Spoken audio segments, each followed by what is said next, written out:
नमस्कार मंडळी, मी तुम्हाला फक्त आज एक नवीन जादू दाखवणार. गॅस आणि साय आणि 5 मिनिटं. तुम्ही ही जादू नक्कीच करून बघा. व्हिडिओ स्किप करू नका, शेवटपर्यंत व्हिडिओ बघा. दुधाची साय रोज जमा करा.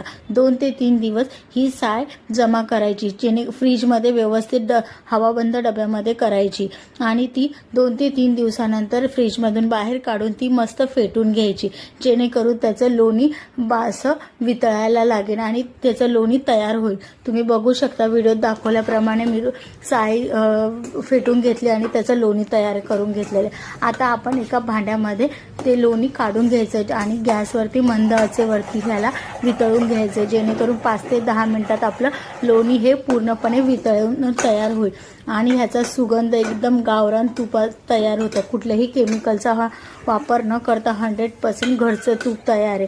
आपण बाजारात बघतो कलरचा यूज करतात व केमिकलचाही यूज करतात, पण जर आपण आठवड्याचं साय अशी जमा करून तूप तयार करू शकतो. तुम्ही बघू शकता आता 10 ते 15 मिनिटानंतर आपलं तूप तयार आहे. आपण कुठल्याही कलर व केमिकल वापरलेलं नाही, एकदम घरच्या घरी.